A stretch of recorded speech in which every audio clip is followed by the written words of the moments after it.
fucking time. I always forget. Sorry if my mic's a little quiet. It's your boy GZTV. We're back with another video. I fucked up the setup. Fuck, let me move some shit real quick. Notice. Y'all can see shit better? I can't put that in the background. Alright, we got the Christmas tree up there. It's kind of small. You got the GZTV sign. Y'all see it. Y'all see the setup. We made some upgrades. We got the Funko Pops in the background. I got hell of space behind my desk now. But we are here to talk about Sunday, December 15th. I know it's another football Sunday. Not a lot of people really care about basketball, but there were still some good games. And I need to give you guys some supplemental content because I don't think I'm going to be able to get that Joker review out for you guys tonight. Tomorrow, though, I should be able to get it out and probably start working on the NFL recap for this week. But let's get into it. We're going to start with the Knicks and the Magic game. We're only covering the close game, so I'm not going to talk about my Celtics. We fairly handled the Wizards. Sorry about my mic situation, dude. I don't know. I'm really far away from it. I'm going to try to scoot in, but Jalen Brunson and Karl-Anthony Towns lead the Knicks over the Magic. They win by 9. Obviously, great scoring performances for both Jalen Brunson and Karl-Anthony Towns. And Karl-Anthony Towns having a 22-22 game, insane rebounding, showing the dominance that he brings to this team. This is why the Knicks traded for the guy. I mean, seriously. The Knicks beat him. Obviously, Josh Hart was hitting some tough shots in between. Tristan da Silva actually played pretty good. He was getting to the rim. This was a decent game. Mikal Bridges was hitting tough shots. Jalen Suggs was playing really well on both sides of the ball. But just kind of looking at things for the New York Knicks, you get 22 points and 22 rebounds for Karl-Anthony Towns off of 33% three-point shooting, and you get 31 points for Jalen Brunson, who shot 50% from 3. Those two really got it done. The only two good performances on the Magic was the 20-point performance for da Silva. He's obviously, I don't know if he's a rookie quite, but he is very young. And I think he went all 4 years at fucking Colorado or something. But he had 20 points. He shot 40% from 3.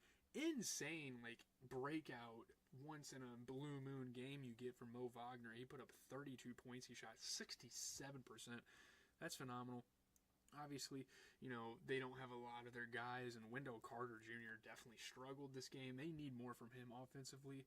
I mean, obviously, Jonathan Isaac, Mo Wagner, Corey Joseph, Cole Anthony, Caleb Houston, Anthony Black. They have all sorts of decent scoring options off the bench, and maybe they should play guys like that more, but I don't know. Wendell Carter definitely needs to pick it up. I mean, you're expecting him to probably be a 10 to 15 point per game scorer, especially when Franz Wagner's not on the floor. So there you have it with that. We're going to move on to the Trailblazers and the Suns game. I'm not going to talk about the Mavs-Warriors game. I know Luka had a good game. That's going to be kind of the elephant in the room. Why didn't you talk about that game? Sorry, boys, we're not going to talk about that one. But the Suns send the Trailblazers to their 6th straight loss with a 7-point victory. Obviously, having KD back, they're really riding the momentum of that.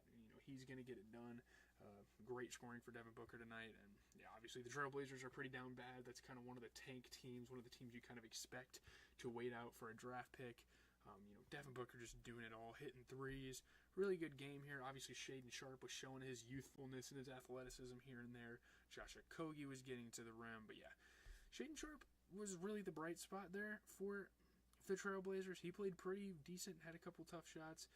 Looking at the Trailblazers, I don't think the Trailblazers, for what they have, necessarily played bad. You do get a 20-point performance for Anthony Simons off of 40% three-point shooting.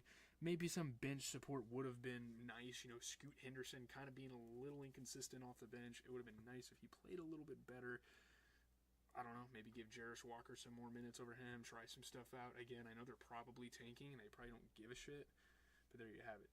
20 points for Kevin Durant. Not the greatest shooting splits, but still a good game nonetheless. 10 points and 14 rebounds for Jusuf Nurkic. You get 28 points for Devin Booker off of 50% shooting. Got in, got out, played very efficient offensive basketball. So that's always great. As we're going to get into the last game I want to talk about for the night, Grizzlies-Lakers. These are some pretty big teams in the West. Obviously, the Lakers have had some recent struggles, but this is a really good matchup. And Anthony Davis scores 40 points. LeBron James has 18 in his return. The Lakers beat the Grizzlies. They win by 6 points. Yeah, man, great scoring, great rebounding for Anthony Davis. I mean, what more can you ask for? What more do you even expect out of this guy? This guy is an absolute fucking animal. Anthony Davis, been in the MVP runnings pretty much all year, and he's continuing to show that. LeBron James had, he returned, and he had a decent scoring night. Not great, but he did a little bit of everything. Yeah, AD just fueling the Lakers. Easily their best player, of course. Great double-double. chase down blocks, dunking for LeBron, doing it on both ends. And it's not that he had the greatest game in the world, but he was just super impactful on both sides of the ball. Great welcome back. Obviously, Zach Edey was getting to the rim. Austin Reeves hit some tough shots. Yeah, Zach Edey played pretty good. I mean, he was being aggressive, and he was kind of helping out, supplementing off the bench. But Jaren Jackson Jr., him and Ja have been playing really good recently. Jaren Jackson had 25 points. He shot 67% from three. Pretty efficient game. He fouled out in 29 minutes and had that stat line. And then, not the greatest shooting splits for Ja Morant, but he still managed to put up 20. And yeah, 13 points, 10 rebounds for Zach Edey off the bench, shooting 75%. That's a great performance. Not the greatest game for Brandon Clark. You know, he's definitely lackluster. He's definitely kind of the elephant in the room when it comes to their starting lineup. And they have guys like Santi Aldama and Zach Edey and Marcus Smart and Luke Kennard that can kind of help get it done on the scoring end. I think they should start, I don't know. I think they should start either Zach Edey or Santi Aldama. Maybe try one of those guys out over Brandon Clark. I've never been a huge fan of Brandon Clark. But yeah, let's just look at some of tomorrow's games real quick. I think really the only game I'm looking forward to, which I'm not going to watch basketball because football's on, but Nuggets and Kings, that should be a pretty good game. So if there's any close games, once again, I'm going to be on here on the channel talking about it. Again, we're nearing like a third mark for the season. I think we're pretty much at the 1/3 mark on the year. So that's great, but I'm going to continue every single night. There's games. Obviously, Tuesday at 7:30 on ABC, they're going to have the NBA Cup Championship, so there's not going to be as much action. And they're going to take a break on Wednesday, I guess, because the championship just happened. So no NBA recap Wednesday night. But again, every single night there's NBA action.